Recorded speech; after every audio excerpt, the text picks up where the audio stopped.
তাজকিরাতুল আউলিয়ার মধ্যে পাওয়া যায়।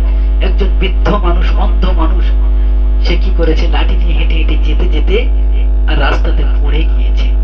হুজুর গাউসে আজম এর সঙ্গে সঙ্গে সেই ব্যক্তিটাকে আবার পড়ে গিয়েছে, তাকে তুলে নিয়েছে, উঠিয়ে নিয়েছে। উঠিয়ে নেওয়ার পরে ওই ব্যক্তিটা বলছে, অন্ধ ব্যক্তি বলছে, চলতে পারে না, ফিরতে পারে না, যে আপনি কোন ব্যক্তি, আমার শরীরের মধ্যে হাত দিয়ে আমাকে তুললেন, আমার শরীরের মধ্যে এত তাকাত এসে গিয়েছে, এত শক্তি এসে গেছে, আপনি কোন ব্যক্তি?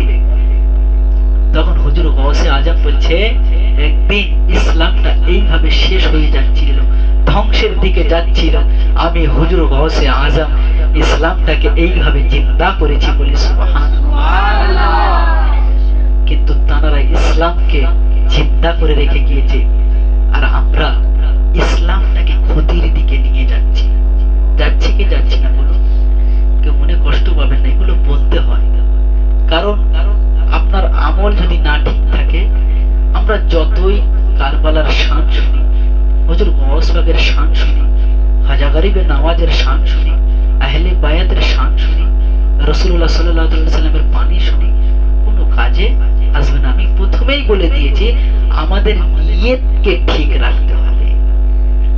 যদি আপনি নিয়ত করেন নামাজ পড়েন আর না পড়েন, যদি নিয়ত করেন ইনশাআল্লাহ আগামীতে নামাজ পড়বো, এই এখন থেকে আপনার আল্লাহ পাক রব্বুল আলামিন নেকি লিখতে থাকবে, বলি সুবহানাল্লাহ। আল্লাহ পাক রব্বুল আলামিন বলছেন, আমি ওই ব্যক্তিটাকে বেশি ভালোবাসি যে ব্যক্তিটা নিজের ভুলকে বুঝতে পারে, যে ভুল বোঝার পরে আমার উপরে তওবা করতে থাকে। আমি আল্লাহ তার তওবাকে এত সুন্দরভাবে কবুল করে নিই, তার তওবাটা আমার দরবারে এত সুন্দর কবুল হয়ে যায়, ও পৃথিবীর মধ্যে যা গুনাহ করেছে তওবা করলো, আমি আল্লাহ মাফ করে দিলাম। তাই বলবো মুসলমান ভাইরা, এই যে দাওয়াতে ইসলামী কত কাজ করছে, দাওয়াতে ইসলামের যে কাজ সারা বিশ্বে, ওয়ার্ল্ডে ছড়িয়ে গিয়েছে, বলে কারণ দাওয়াতে ইসলামী যে যিনি হেড হযরত মোহাম্মদ ইলিয়াস আত্তার কাদরি রাসবি দামাত বরকাতুহু আলিয়া, তিনি অনেক ভেবে চিন্তে এই যে সুন্দরভাবে দাওয়াতে ইসলামের কাজটাকে এগিয়ে নিয়ে যাচ্ছে।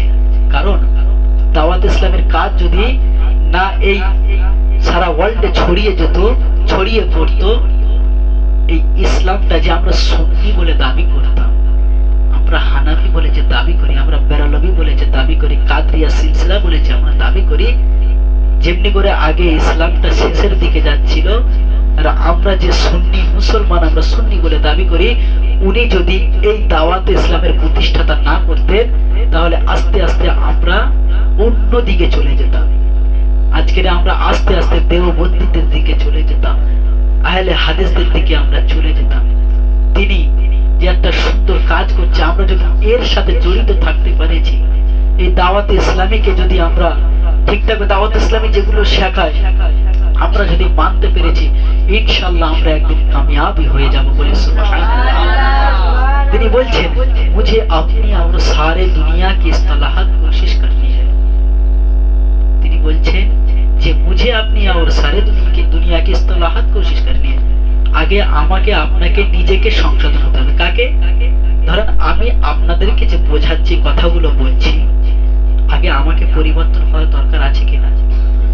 যদি আমি সেই জিনিসটা আমি যদি আপনাদেরকে বলি যে ডান হাতে পানি খেতে হয়, ডান হাতে পানি পান করতে হয়, আপনি আমাকে দেখলেন যে আমি ডান হাতে পানি পান করে আপনাকে বলছি যে আপনি ডান হাতে পান করুন, তাহলে কি হবে? আগে নিজেকে ডান হাতে পানি পান করতে হবে সুন্নত মোতাবেক, সুন্নত তরিকা, তারপরে আমি আপনাদেরকে বলতে পারবো বা আপনারা নেবেন।